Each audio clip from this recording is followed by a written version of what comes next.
Welcome again to Sir John Dean's Sixth Form College, and this, our second virtual open event focusing on contemporary studies, humanities and social sciences. If you haven't joined us before for one of these events, let me just take the opportunity to explain to you the format of this evening. We're going to start with a conversation between two of our teachers, Miss Mallion, teacher of psychology, and Mrs. Lowe, a teacher of history. And they're going to share with you some of the insights into their subjects. We're then going to pass over to two of our wonderful Year 13 students, Owen Glenn and Thomas Jackson, who are going to give you some insights into their experiences here at the college.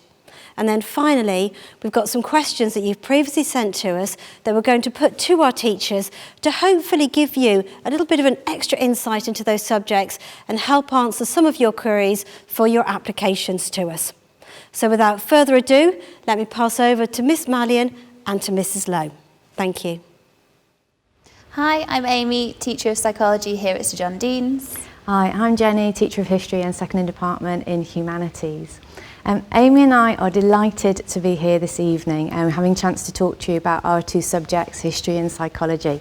However, we're very aware that there are lots of other teachers that would love to be sat here too talking about their subjects. So we will tonight try and talk in a way that will give you a sense of what it's like to be a student and very similar subjects as well. So for example, economics and geography and business and PE, law and politics as well. We'll try and give you a flavour of what it is to be a Sir John Dean student in all of those subjects, and it's actually really easy because we work really closely across departments as well, so we will be able to give you an idea of what it's like to be in those subjects as well. Firstly though, I am going to talk about history for just a little bit. What you need to know about the history course is we choose three main subjects. We look firstly at all 5 Tudor monarchs, looking at things like foreign policy, religious change, economy and society. We also study Germany, looking at the impact of the First World War, and we'll look at inevitably the rise of the Nazi Party and what it was like to live in Nazi Germany. Our third element is coursework, where we look at its university-style essay that you will write.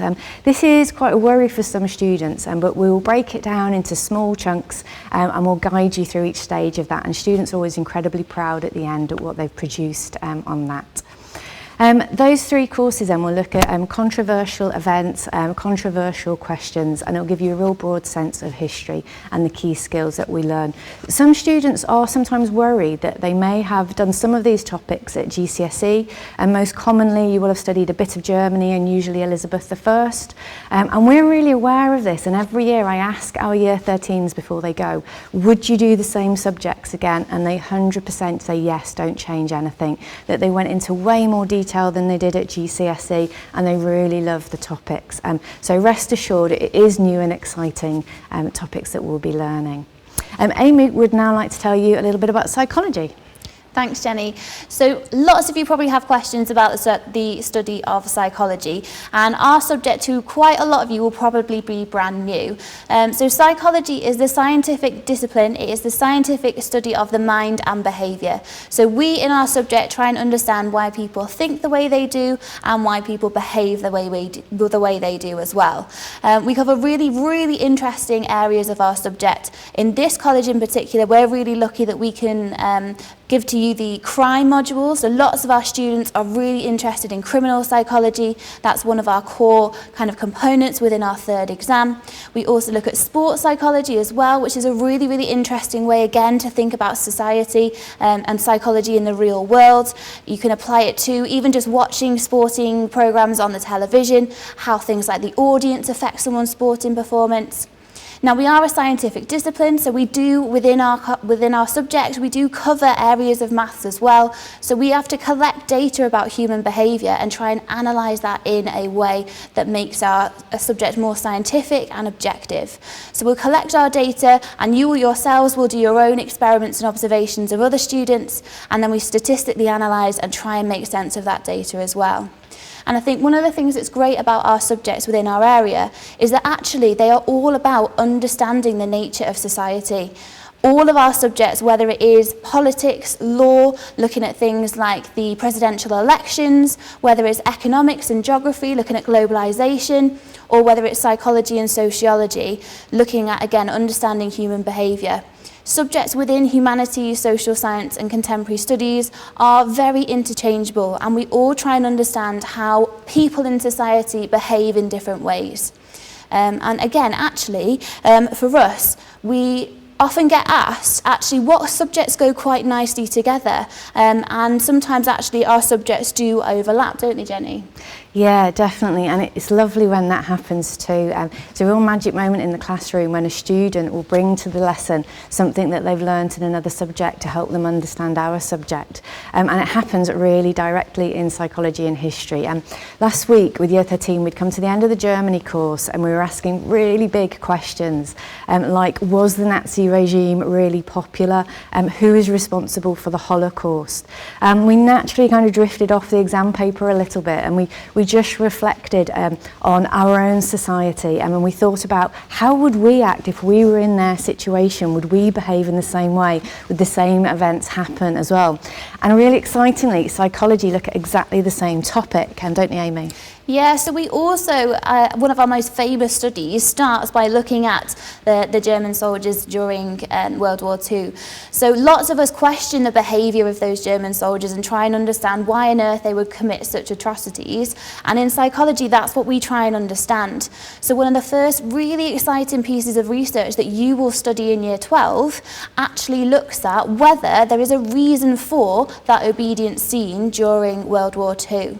So a really famous piece of research that's not only studied in psychology but also looked at in sociology, a study by Milgram, tries to investigate whether American men as participants would still commit maybe quite unethical requests just because they're asked to by an authority figure. And again, we find that actually 65% of those participants would administer an electric shock to someone that they'd never met before.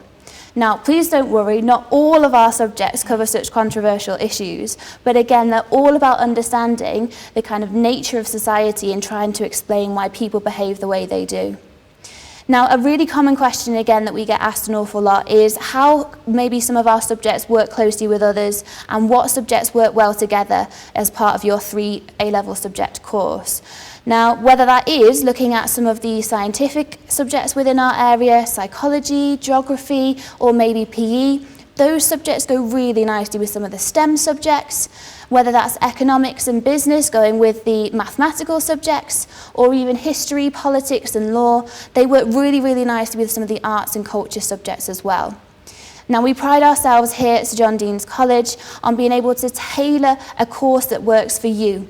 And we work hard during our enrolment process to find those subjects that are going to suit you and your future career paths as well, to give you the best opportunity to progress through your journey at Sir John Dean's. And whatever subjects you take, we can be rest assured again that we are experts in our field, aren't we, Jenny? Yeah, definitely. And it's a real strength at Sir John Dean's that we are all subject experts. We only teach Year 12 and Year 13 are on the same 2-year course.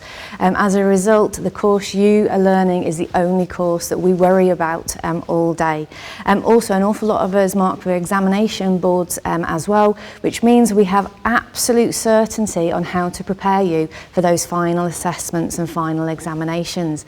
And I know that Amy in particular has a really precise specialism that she can offer the psychology students. Yeah, so my kind of area, my degree is in psychology, but I'm a trained maths teacher as well. And I know for a lot of our psychology students, they're often really worried about the maths content in psychology. And that is my role. We talk about, again, quite humbly, being experts in our field. But for me, my role in the department is to help you with your maths skills and to make sure that you are all, no matter your maths background, able to access our course as well. And actually, that's one of the reasons why some of our A-level subjects are quite different to GCSE, isn't it? Yeah, they are, and I think another big difference as well is this idea of depth and being an expert, and you will become a subject expert too. And one of the ways we really nurture that at Sir John Dean's is by that reading round the topic, and that's the things you do outside of lessons as well. So we love our subjects, and we will promote lots and lots of books and films and podcasts for you to watch all the time as well. For example, the books I have here. This first book, Alone in Berlin, was actually recommended to me by a year 12 student and her mum at a parents' evening about 3 years ago. And I went away and read it, and it immediately shifted my understanding of what it was like to live in Nazi Germany, and how even just small acts of resistance were incredibly hard to do. And this book, it's been something I've recommended in the film that accompanies it as well to lots and lots of students, and it's really helped them. In the last year, the book I've really talked about a lot with students is East-West Street. Again, this is about the Holocaust, but it's also about international law. It's about the Nuremberg trials and about the solicitors. So this is a book I've actually recommended to students who are looking at doing international law at university as well. And these books are really good ways of preparing you for the exam, but actually preparing you for wider things as well, just your understanding of society, which is a theme that we keep talking about here, understanding our role in it, and actually more practically also for your university applications and for apprenticeships and jobs too. So another way we support you at Sir John Dean's is by this kind of co-curricular approach as well, to give you opportunity to grow in other ways while you're here too. Just a small example of this is History Society. Every year Alice Pooley, one of our fantastic history teachers, has a group of around about 25 students who come together, and she delivers a series of workshops for them on a whole range of topics not related to the course at all. I think witchcraft was one of the things they looked at last year. And based on the skills they learn and the thinking that they engage with Alice, the students then go on to form their own committee, and they allocate themselves roles, and they go on to write a journal about history, and they choose their own topics and a whole wide range. And every year I'm really stunned at the quality of what they write. It's usually my first read of the summer holidays. So that's just one of the forms of support at Sir John Dean's. However, for some students, they do need something different. And what we're really good at here is one-to-one support. We really care about your progress and your well-being while you're at Sir John Dean's. And we really take time to get to know you as individuals. And that's really easy to do. We only teach 5 classes, so we see you 4 times a week. So we get to know you incredibly quickly. You'll also only have 3 teachers as well, so it's really easy for us to catch up with the other teachers, to have a chat about you, maybe involve your progress mentor, and to really think how we can support you one-to-one. Sir John Dean's as well, we really invest in helping you become a Sir John Dean student, when we know the challenge of the move from year 11 into A-levels, and we help you with a whole range of things. You'll have an induction programme that all your teachers will be part of, and we'll look at things like using your time and your study periods, organising your file, and revision is a really common theme as well. You'll have tutorials in this, you'll have assemblies on this, really helping you understand kind of the things that underpin your learning while you're here across all of your subjects as well. And we're really proud that we kept this going during lockdown. It posed a challenge, but we actually did maintain this one-to-one support as well. Amy's got a lovely example of how some practical things carried on going during lockdown as well. Yes, of course, as Jenny's been mentioning, we try and make sure that we support you even if you are not present in college as well.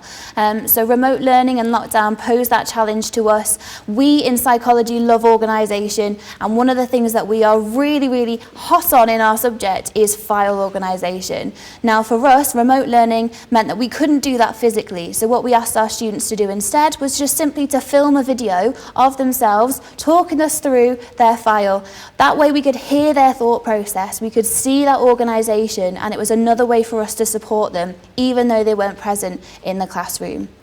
But when you are back in classroom, actually that's one of the things that we again are really, really good at. We tailor our support sessions when you are back in college as well, don't we, Jenny? Yeah, and again, this is in common across every single subject as well, not just ours. As part of our weekly timetable, we factor in support sessions, and they vary across the year. So sometimes it might be chance in a subject to just explore a topic in more depth. It might be about exam technique. Revision's a very common one, especially when we get too close to assessments as well. I know both history and psychology have also tailored some, looking at those students who are consistently getting A grades, but they're just looking for how to break through into the A star as well, and we can really tackle just that specific part of the mark scheme in order to help them progress. Another reason again for, I think, outstanding results here too is our sense of identity. So John Dean Sixth Form College has an incredibly strong identity. Our principal and our senior leadership team have a real clear vision of what excellence in teaching and learning looks like. And we spend a lot of time together working on how to plan lessons, how to schedule them into really effective teaching and learning. And we work across departments to do that really effectively. And that's really reassuring for our students who are trying to make this jump into A-level 2. Because they will be taught different things. I will teach how to write a history essay very differently to how geography or economics or law or psychology will teach their essay skills. We have to, because you'll be examined in a different way. But there will be a commonality of language as well. So I will use words like forgetting curve or revision 6, and that will be used in psychology as well. You'll also have tutorials and assemblies supporting you with this as well. So this common language and this common way we're doing things really helps. We also work on projects together, and Amy and I actually coincidentally were part of a project last year, just looking at a simple thing at vocabulary. How can we build our students' reading skills so they can access the exam paper, and how can we build an academic kind of bank of words for them? And the approach we took was a whole college approach, and the same kind of activities are now being used across college. So I think it's part of the reason why our students, they settle in so quickly, and we're always stunned how quickly they do become really strong A-level students. It's that common approach across college as well. Okay, so hopefully we've explained to you how fascinating our subjects are. We've given you a little taste for that, and we've explained to you the level of support we have as well at Sir John Dean's too. I think the only thing that is hard to get across today is what it's like to be here as well. And Amy and I both love working here, and when we walk in every morning, we're in a wonderful building surrounded by wonderful people. Whether it's a reception desk or the library, exams office, there's always someone with a smile and someone to help you in whatever way they can. The students here are lovely too, lovely to work with. We're really like-minded with you. They're really self-motivated and hard-working, and I'm always stunned at just the pride they take in their work and how much they make this their college and they make it their A-level as well. Yeah, and we're both proud to be part of this community, and we hope that you as well, when you make your application, will be proud to make that application as well. And finally from me, I came here as a student. I was an A-level student here many years ago, and now since I've come back years later, I can tell you it really is a great college to be a part of. It was fantastic when I was here as a student, but it really is even better now. It really is even better here. So on behalf of Jenny and myself, we want to say thank you very much for listening to us, but also on behalf of our other humanities, social sciences and contemporary studies subjects.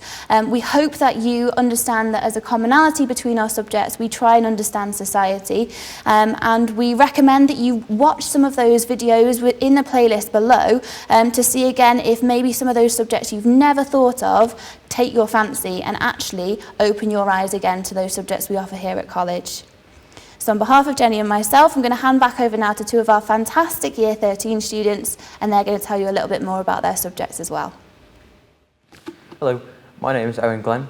My former school was Bridgewater High School in Stockton Heath, and now at Sir John Dean's I'm studying biology, economics and law. So economics is probably my favourite subject. It's split into microeconomics and macroeconomics. Microeconomics concerns more small-scale economic theory, and we touch on themes such as elasticity, which is how the income of people in a country and the price of the goods which they buy impacts the rates of consumer product demand. Or corporate behaviour in different markets, such as a monopoly market or an oligopoly market. And competition between firms and how that influences consumers and business behaviour within a country. Macroeconomics is more large-scale international economics. It includes topics such as international trade and how that can stimulate the development of third world countries, or even the influence of multinational companies such as Nestle or Google. Recently in macroeconomics, we've been studying inequality and how income and wealth is distributed within countries and how that compares from developed and developing countries. My teacher Lydia is always making insightful connections between the theory we learn and the real-world application. Because there's one thing knowing a textbook chapter on economics, and inequality, but it's another thing understanding why, for instance, Ukraine is the most income equal country in the world and why South Africa is the least. I love economics overall because it's like a backstage view of the workings of the world, and it explains the theory behind economic concepts we take for granted. So another topic I'm studying, another subject is law, and law is really fascinating because it's a refreshing departure from other A-levels. It's not black or white, it's not particularly fact-based, it's more subjective. No matter what subject or topic we touch upon, there's always a really interesting debate that's sparked by that topic within our class. So for instance, whether automatism or intoxication should be defences for illegal acts and criminal acts. Or, for instance, whether duress should be a defence for murder. So we also go into real-life legal cases, such as one which happened in 1884 called R versus Dudley and Stevens, where there were 3 surviving crewmates from a sunken ship. They were fighting for their survival on a lifeboat, and 2 of them decided to conspire together and to cannibalize the 3rd. They were rescued shortly after because of this, and they were charged with murder. And this sparked this fascinating debate within our class about whether that's a just charge and how much of an influence the church should have on a legal decision. And also about whether courts should have the jurisdiction to prioritize one person's life over another. Even the exam in law is fascinating because it's different from other A-levels. You're given a scenario you've never seen before, and you have to act almost like a judge or a jury would and decide on the guilt of the defendant or whether they could raise any defenses. And I find this really refreshing, and it allows you to really thrive in that subject. So both law and economics have taught me skills about communication and debating and critical thinking, which I think is really intrinsic to the course of philosophy, politics and economics, PPE, which I want to do at university, but it's also useful to any other university course.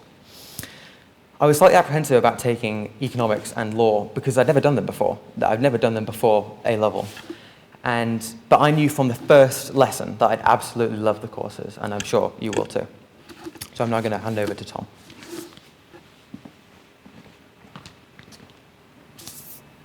Hi, I'm Tom. I'm in year 13 at St John Dean's.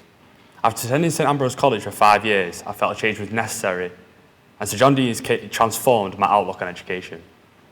Throughout my short time at St John Dean's, it has been my interest in humanities that has flourished the most. During the course of my year 11 summer, I was in 2 minds surrounding my A-level options. I even found myself wanting to avoid history due to preconceptions about an extensive workload and the challenges of GCSE. After one lesson with my history teacher, Jenny, however, I realised that I'd made the correct choice. History and politics have allowed my skill set to unfold into one I can use in all subjects, English literature being my 3rd A-level.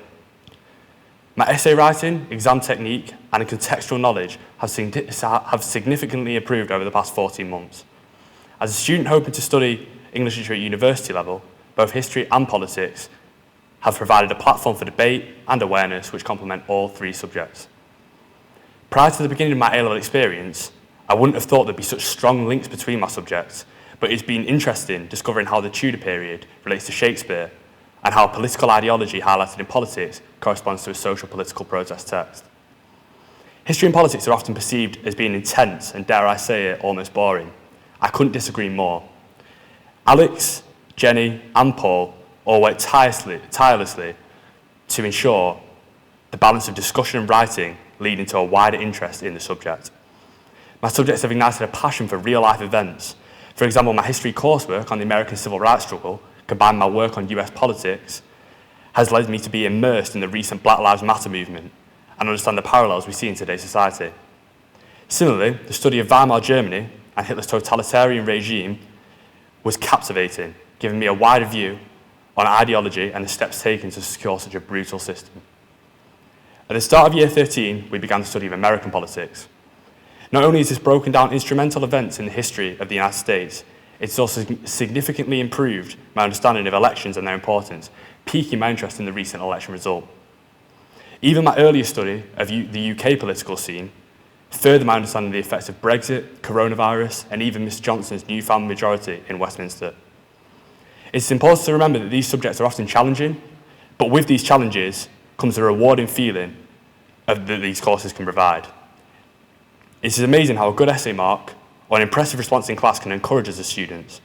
I remember at the start of year 12, when I was struggling, I came into the class to see one of my own responses being used as a model answer, boosting my confidence and proving that our teachers actually want to see us succeed and love watching us progress. So even if you're stuck deciding which course is for you, I would strongly urge you to consider history and politics as they change your outlook and give you an understanding on other aspects of daily life. I'm now going to hand back over to the teachers. Thank you, Owen and Thomas. We're joined now by one of our assistant principals, Mr. Capey, and I'm going to put some questions to Mr. Capey and Miss Mannion that you've previously sent us. So if we start with you, Amy, can you explain to us, I think one of the things that students struggle with when they're making their applications is what's the difference between psychology and sociology? So how do they choose between them? And that's a really common question. It's one we get asked an awful lot at both our open evenings and during enrolment. And really, the biggest difference between the two subjects is that sociology focuses on the theoretical concepts behind social groups in society, whereas psychology is a scientific discipline. So we both study similar concepts, and there are some overlap between our subjects. And I'll give you an example to illustrate that as well. So for both of our subjects, we study crime. From a societal perspective, in sociology, they're going to look at who is likely to commit a crime. Is it their class or education that's causing them to commit a crime? Whereas from a psychological perspective, we try and understand the reasons why someone commits a crime. So is it, for instance, the biological functions within the brain, for instance? And that's where that scientific discipline comes in, within psychology, which is another way, again, that psychology is slightly different. Okay, thank you. And on a similar theme, for many of our students that have watched some of the open evening videos, they've looked at both economics and they've looked at business. So there are overlaps between them. How would you advise a student about choosing between economics and business? I think if you're looking at economics and business, the big difference between the two subjects is really the scale. So with business studies, it tends to be that little bit more micro, so slightly smaller scale. Yeah. So if you're looking at car manufacturing, chances are you'd be looking at an individual company like BMW, and you'd be looking within BMW at the different decisions taken by the different departments within that organisation.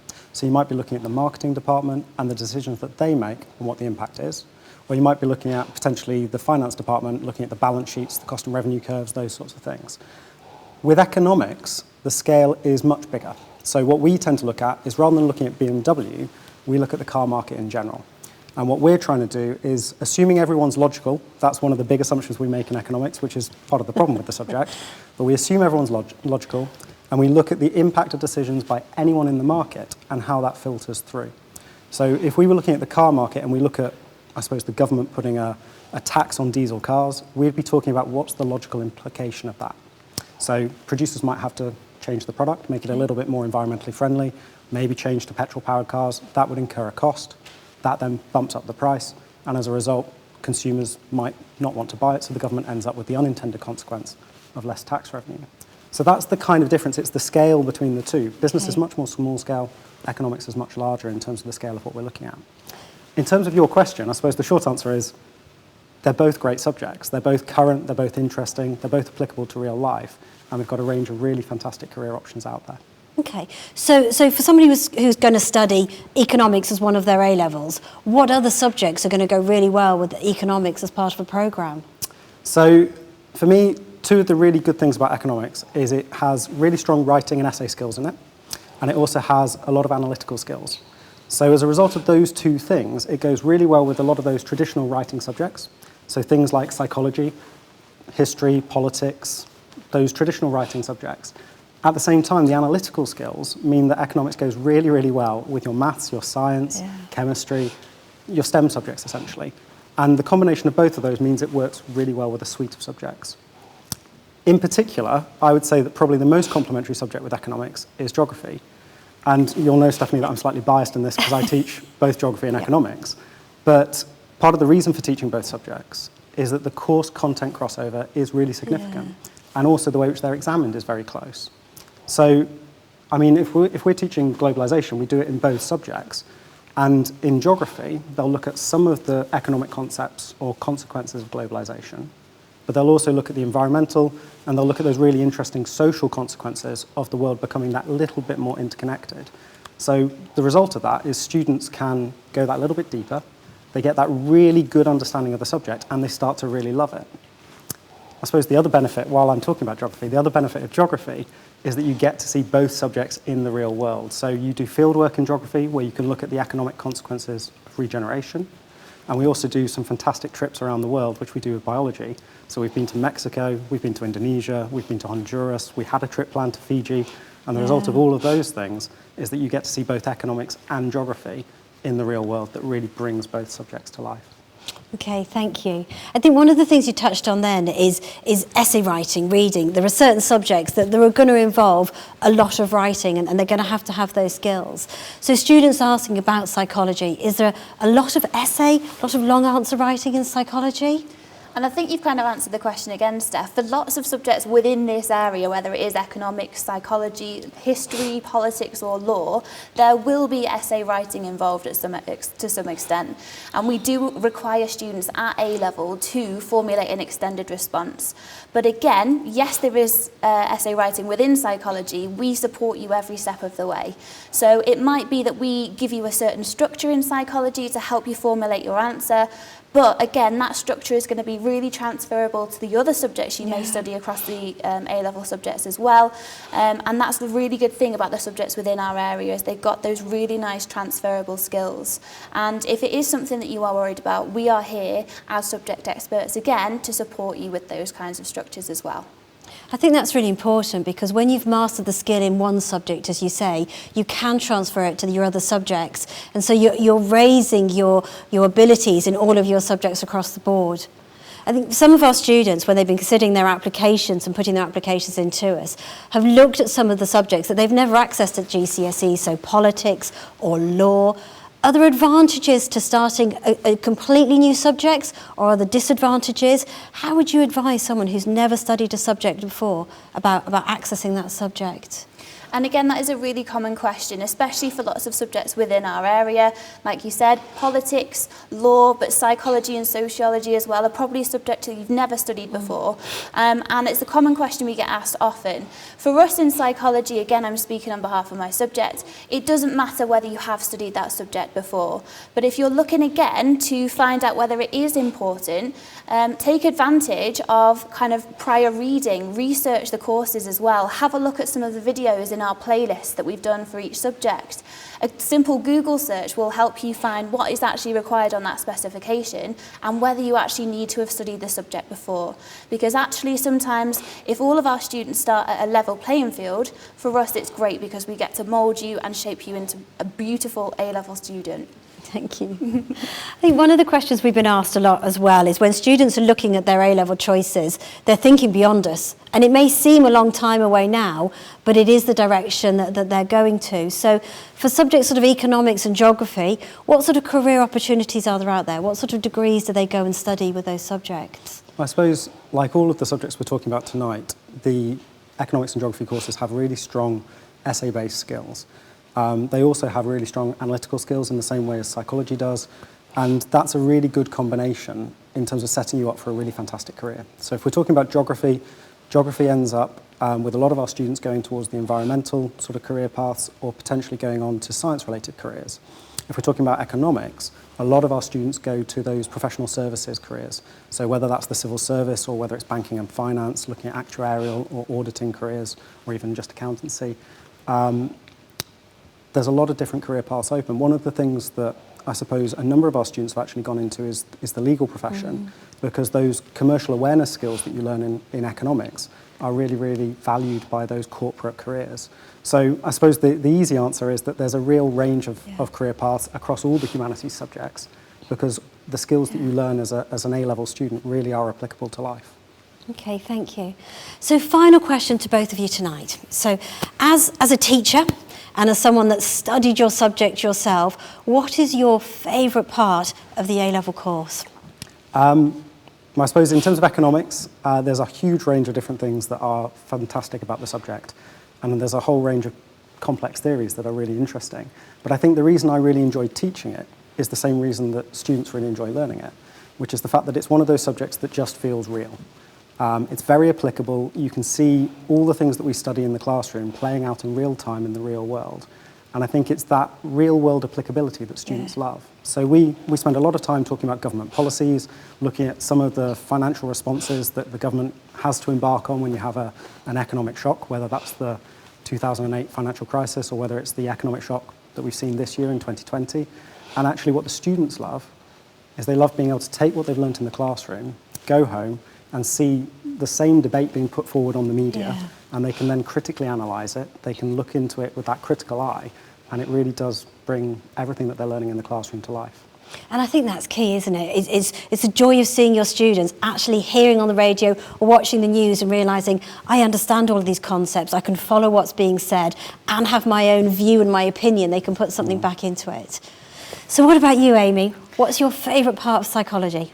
Again, it's going to be a very similar answer to Chris's, in all honesty. I think the reason that our students choose subjects like psychology is because they have that interest in people. They have that interest in behaviour and trying to understand why people behave the way they do.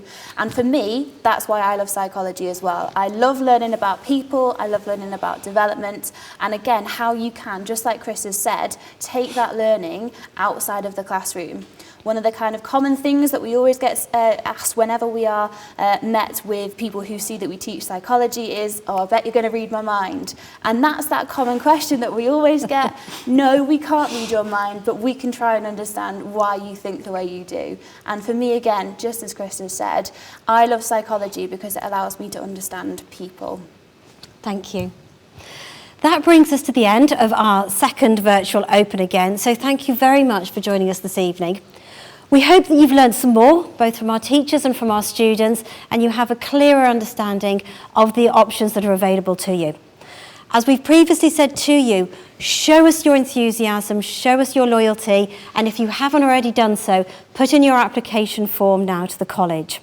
Our admissions team is sending out offers to students now, and we'd like you to be one of those. You may choose to join us next week for our final event, and we look forward to seeing you if you are. If not, we welcome you to the college, and we hope to see you again soon. Thank you very much.